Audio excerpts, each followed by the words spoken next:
Morning everybody. सो हम लोगों ने काफ़ी सारी चीज़ें पढ़ी है अभी तक के end I hope all of you are enjoying the lecture. किसी को भी कोई भी गड़बड़ है तो मुझसे पूछो यार, मैं ये बार बार रिपीट करते रहती हूँ, ठीक है? तो please keep this in mind and please be attentive in my class, क्योंकि जितना भी पढ़ा रही हूँ मैं भी मेहनत कर रही हूँ, तुम भी थोड़ा सा करो मेरे साथ, ओके?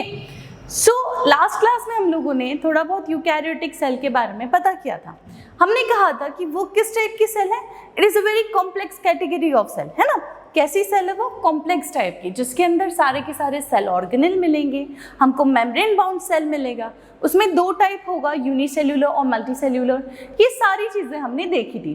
तो आज के लेक्चर में हम लोग उसके आगे की चीज़ें पढ़ेंगे कि अगर सेल ऑर्गेनेल है तो सेल ऑर्गेनेल कौन से हैं, क्या है वो, क्या फंक्शन परफॉर्म करते हैं ना। ये टॉपिक थोड़ा सा लेंदी जाएगा क्योंकि हमको each and every cell organelle के बारे में अच्छे से पढ़ना पड़ेगा, ठीक है? बट चल जाएगा, है ना, तुम लोग कर लोगे। सो यहाँ पे the biggest cell when you talk about is nothing but acetabularia. Now your homework for this is what कि एसिटाबुलेरिया क्या है, कैसा दिखता है, that you have to tell me. Nucleus contain chromatin made up of DNA and histone protein. Nucleus जो है हमारा, हम लोगों ने क्या पढ़ा था कि जब यूकैरियोटिक सेल की बात करते हैं तो यूकैरियोटिक सेल में जो हमारा न्यूक्लियस है वो बहुत ज़्यादा डेवलप्ड है। दैट मीन्स कि वो कॉम्प्लेक्स होगा, बराबर। और बिकॉज वो बहुत ज़्यादा कॉम्प्लेक्स होने वाला है, हम लोगों को क्या देखना है? हम लोगों को देखना है कि उसका कंपोजिशन क्या होगा। अब न्यूक्लियस है, न्यूक्लियर मेम्ब्रेन होगी उसके पास, उसके अंदर सर्टन चीज़ें होगी। तो अगर तुम ये डायग्राम देख पा रहे हो, just move this side and you can see this diagram properly visible है। यहाँ पे हम लोगों को न्यूक्लियस दिख रहा है। ये जो ब्लैक डॉट डेंस कलर का स्ट्रक्चर दिख रहा है वो क्या है? न्यूक्लियोलस। यहाँ पे अगर कोई लिक्विडी कंटेंट होगा जो फ्री फ्लोटिंग होगा उसको हम क्या कहते हैं? Nucleoplast. Then the thread like material वो क्या है? क्रोमैटिन। फिर हमारे पास में न्यूक्लियर पोर है। पोर क्यों चाहिए? चीज़ें अंदर से बाहर जाने के लिए। तो अगर तुम इसमें बहुत प्रॉपर्ली देख पा रहे हो तो तुम देख सकते हो कि एक स्ट्रक्चर है और ये स्ट्रक्चर में उन्होंने अलग अलग चीज़ें उसकी बताई गई है, बराबर। तो सिमिलर केस जब अपन न्यूक्लियस की बात करता है तो न्यूक्लियस में क्या क्या होगा? न्यूक्लियस में न्यूक्लियोलस होगा, न्यूक्लियोप्लाज्म होगा, न्यूक्लियर पोर होगा, क्रोमैटिन नेटवर्क होगा, बराबर। और ये सब का एक कंपोजिशन होता है। वो किस चीज़ से बने? अगर मैं बात करती हूँ कि क्रोमैटिन क्या होता है? क्रोमैटिन, तुमने क्रोमोसोम का नाम तो सुना होगा, बराबर, है ना? हमारे पास में एक जेनेटिक मटेरियल है, DNA है, RNA है, उसका सेल डिवीजन होता है। सेल डिवीजन के टाइम पे हमारे पास में क्रोमोसोम्स होता है, ओके? तो एक ह्यूमन में कितने क्रोमोसोम्स है? 45 है कि 43 है? 43 है, बराबर। है कि नहीं है? 43 है कि क्या है? चलो, your homework for another thing कि हम लोगों ने क्रोमोसोम्स पढ़ा है। Tell me the number of chromosome, ठीक है? So, nucleus contain chromatin made up of what? Made up of DNA and histone protein. Histone protein is one of the very important protein जो हमारे nucleus के अंदर present रहेगा, जो हमको कहाँ मिलेगा? तो where the chromatin network is present. तो chromatin network में क्या है, या फिर इन जनरल वो थ्रेड लाइक मटेरियल में क्या है? उसमें हमारा जेनेटिक मटेरियल है जिसको हम DNA कहते हैं, और उसके अलावा उसमें प्रोटीन है, हिस्टोन प्रोटीन, ठीक है?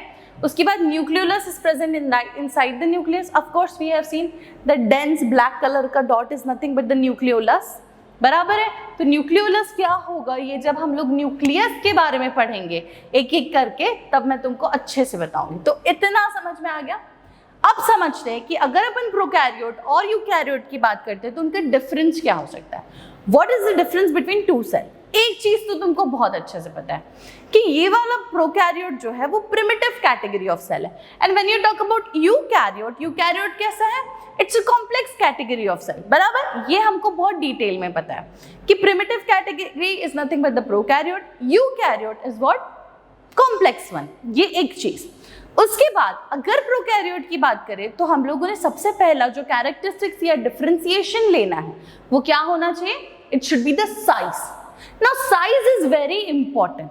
टेक एनीथिंग, है ना? अगर जैसे मैं हूं या फिर और दूसरी कोई पतली लड़की है तो तुम क्या कहोगे? अरे वो देखो वो पतली खड़ी है, ये मोटू खड़ी है, बराबर है। बोलोगे कि नहीं बोलोगे? ना, this is a very common sense, है ना? बहुत ही कॉमन होता है, हमारी ह्यूमन की mentality is very common. So first of all when you look at somebody बाहर से, इधर way you differentiate them on colour basis, है ना। अगर तुम दूर से किसी इंसान को देखते हो, समझ लो कोई दो इंसान चल रहा है, तो एक तो तुम उनको कलर के बेसिस पे डिफरेंशिएट करोगे, दूसरा तुम उनको कहोगे कि उनके सर्टन कैरेक्टर है, जैसे एक लंबी है दूसरा मोटी है, या फिर एक के बाल लंबे है दूसरे के बाल छोटे हैं, ऐसा कुछ तो तुम बोलोगे। So basically we are talking about size of certain stuff जो में प्रेजेंट है, बराबर। तो अभी जब अपन प्रोकैरियोट यूकैरियोट की बात कर रहे हैं तो पहला कैरेक्टर जो हमारा है वो क्या है, साइज है, बराबर। तो size of the cell is generally how, generally small. Cell की साइज कैसी है, छोटी है। How is the size of the cell, छोटी। किसकी, प्रोकैरियोट की। Why, you can tell me, क्यों होगा, बता सकते हो? Yes, correct, of course. Prokaryote की साइज इसलिए छोटी क्योंकि मैम वो लेस कॉम्प्लेक्स है, and because complexity is less, the content inside the cell is also less, है ना, कि सेल की जो कॉम्प्लेक्सिटी है वो कम है ना। प्रोकैरियोट है उसमें सिर्फ न्यूक्लियस मिलेगा और हम लोगों को एक लिक्विड जेली लाइक कंटेंट मिलेगा, उसमें सेल ऑर्गेनेल नहीं होंगे, उसमें mitochondria, endoplasmic reticulum, Golgi bodies, nucleus, ये सब कुछ नहीं प्रेजेंट है।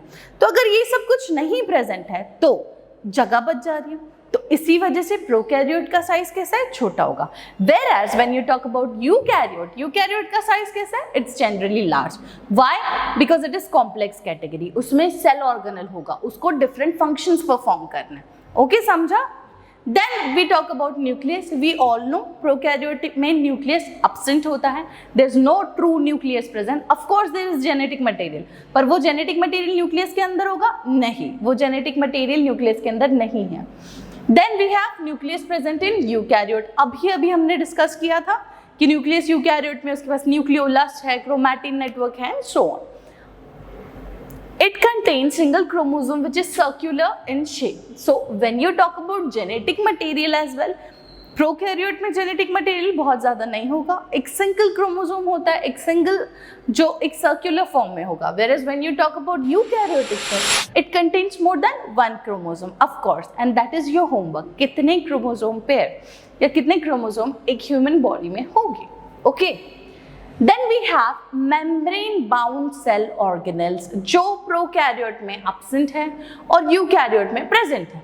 पहले भी बोला था that there is a huge difference between membrane bound cell organelles।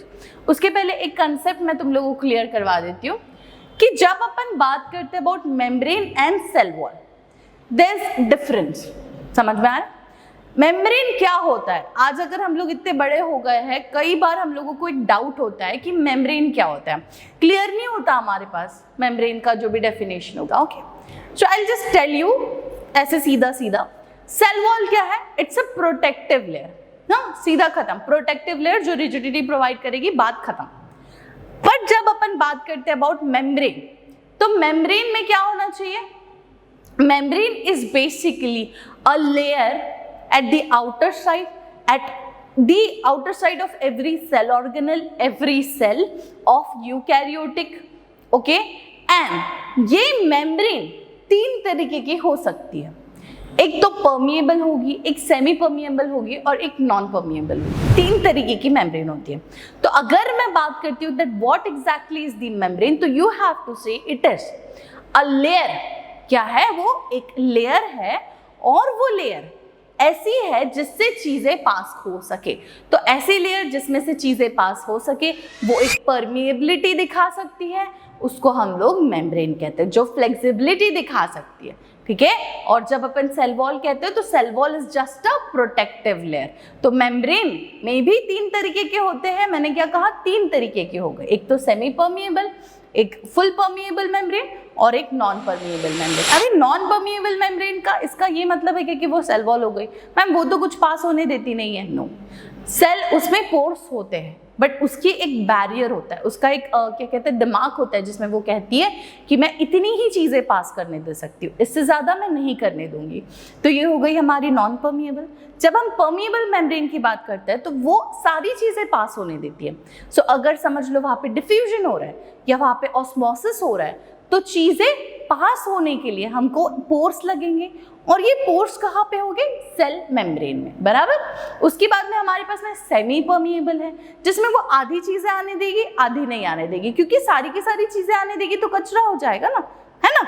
जैसे हमारा दरवाज़ा ले लो, जब बहुत तूफान आ रहा है, धूल आ रही है, हम उसको बंद कर देते हैं, बट जब हमको फ्रेश एयर चाहिए तो हम उसको खोल भी दे देते हैं। तो ये क्या होगा? सेमी परमिएबल, बराबर। तो अब तुमको मेम्ब्रेन समझ में आ गया। उसी तरीके से हमारे जो सेल ऑर्गेनल्स होंगे प्रोकैरियोट में, वो मेम्ब्रेन बाउंड नहीं होती। दैट मीन्स उसके आसपास एक प्रोटेक्टिव लेयर नहीं होगी। मेम्ब्रेन कैसी होती है? जैसे हम लोग एक पॉलीथिन ले लिए, ठीक है, एक ट्रांसपेरेंट पॉलीथिन ले लो, उसमें पानी डाल दो और वो बंद कर दो, तो कैसा है? एक पाउच लाइक स्ट्रक्चर हो गया ना, जिसके अंदर चीजें स्टोर्ड है। उसमें गड्ढा कर दो तो वो पानी कैसे निकलेगा? बाहर। पर वो अगर होल तुम बंद कर देते हो तो पानी अंदर ही रहेगा। बस सेम चीज हमारे मेम्ब्रेन बाउंड में रहता है कि अगर प्रोकैरियोट की बात करते हैं तो मेम्ब्रेन बाउंड सेल ऑर्गेनल्स होंगे नहीं, membrane bound cell organelles prokaryote में नहीं होंगे। Whereas when you talk about eukaryote, तो सेल ऑर्गेनल्स में membrane bound cell organelles present होंगे। In eukaryotic cell membrane bound cell organelles are present. Okay, इतना समझ में आया? अब cell division takes place by fission and budding. क्या है? Cell division in this particular prokaryote takes up by fission and budding. Prokaryotes का हम लोगों ने किंगडम सिस्टम में पढ़ लिया था। कौन आता था? मोनेरा आते थे एंड सो ऑन। तो फिजन और बडिंग क्या है?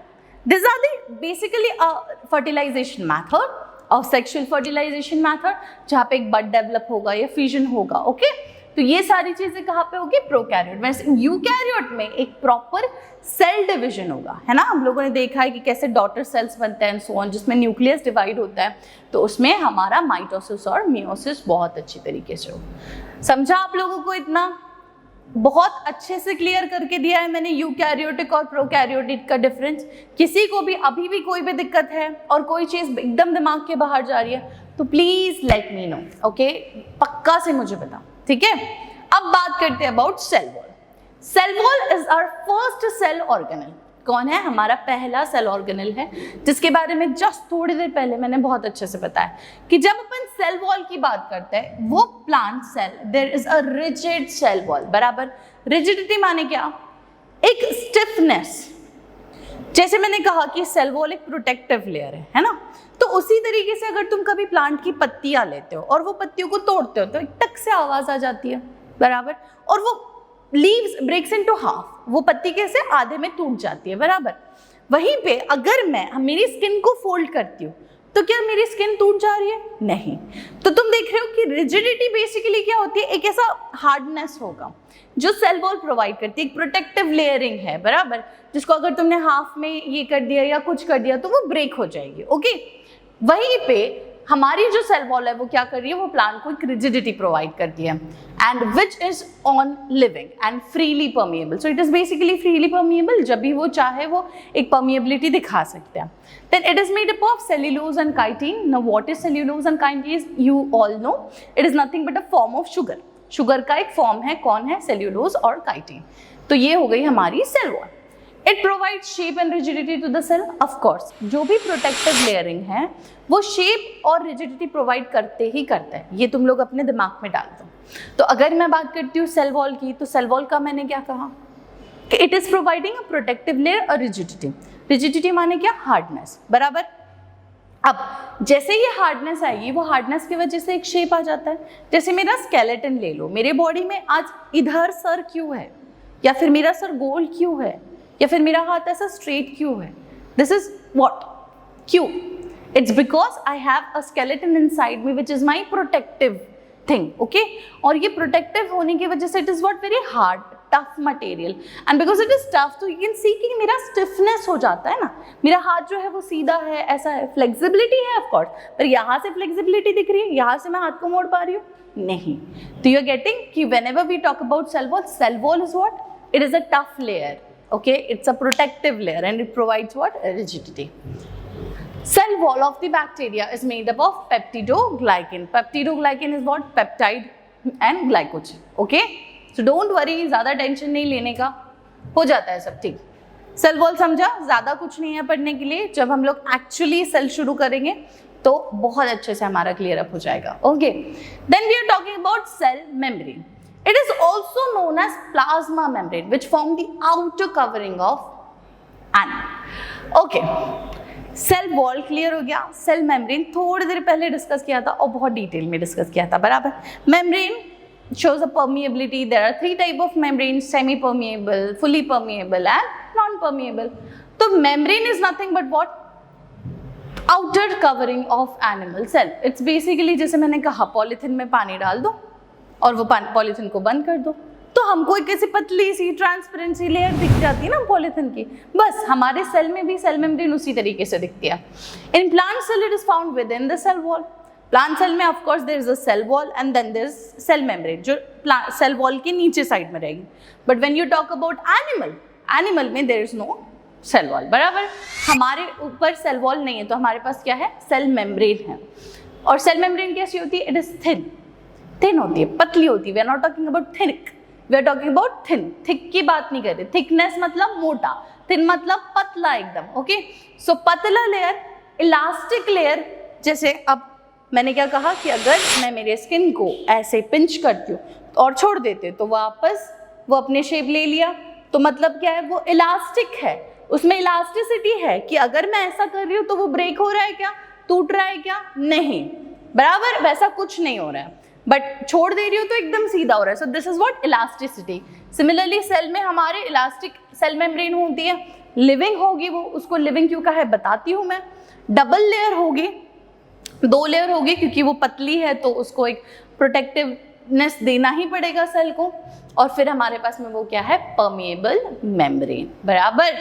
So in animal, whenever you talk about, it is what? It is basically thin, elastic, living, double layer, permeable membrane. Repeat it again.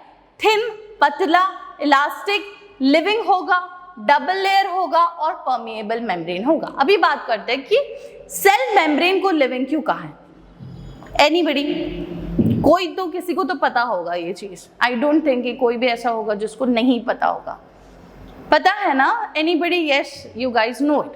So living उसको ये इसीलिए कहा है कि उसमें एक पर्टिकुलर सेल मेम्ब्रेन में, एक पर्टिकुलर ऑर्गेनेल में उसके पास एक छोटा सा, बहुत ही थोड़ा सा जेनेटिक मटेरियल होगा, ठीक है।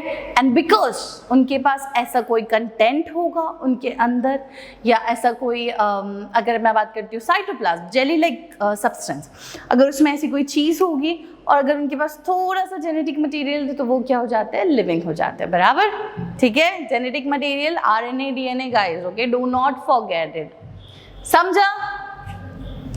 नेक्स्ट चीज, it is made up of phospholipid molecule. What is it made up of? It is made up of phospholipid molecule. So cell membrane is made up of phospholipid molecule. That means कि phosphate और lipid का उनके पास एक molecule होगा जो तुम लोग इस अगर इमेज में देख पाते हो तो फॉस्फोलिपिड बायलेयर हम उसको कहते हैं, जो 2, अगर तुम लोग properly, let me zoom it a little, तुम लोग ये देख सकते हो प्रॉपर्ली, यहाँ पे और यहाँ पे 2 लेयर्स है, बराबर। सो this is what? A bilayer. तो वो किससे बनी हुई है? वो फॉस्फेट और लिपिड से बनी हुई है। अभी जब मैं तुम लोगों को बाकी की चीज़ें पढ़ाने की शुरुआत करूंगी तो हम लोगों ने ये सारी चीज़ें बहुत डिटेल में देखनी है, ओके। थोड़ा सा तुम्हारे लिए वो कॉम्प्लेक्स जाएगा, लेकिन शांति से थोड़ा थोड़ा करके कंप्लीट कर लेंगे तो वो भी हो जाएगा। फंक्शन क्या होते हैं सेल मेम्ब्रेन के? वो रेगुलेट करता है movement of molecule inside and outside of the cell. It is that simple. Cell membrane permeable होती है, दैट मीन्स कि चीज़ों को वो पास होने देगी, चीज़ों को वो नहीं पास होने देगी। तो उसका फंक्शन क्या होगा कि सेल के अंदर जो सारी चीज़ें हैं वो अंदर ही रहे, और अगर बाहर से कोई चीज़ें अंदर ज़रूरी है तो बाहर से कोई चीज़ें अंदर आने दे। That is the function of the cell membrane. It is made up of what? Phospholipid molecule. Function उसका है to regulate the movement of the molecule inside and outside the cell. That's that, खत्म, okay. तो अब तुम लोगों को समझ में आ गया, हम लोगों ने 2 वेरी इंपॉर्टेंट टॉपिक लिए, cell wall and cell membrane, और उसी के साथ साथ हमने यूकैरियोटिक सेल के और प्रोकैरियोटिक सेल के डिफरेंसेस देखे। अगर किसी को भी इसमें कोई भी गड़बड़ है तो प्लीज मुझसे बात करो और मुझे अच्छे से जल्दी जल्दी सारी चीजें बताना, okay. Thank you so much guys and keep watching my videos.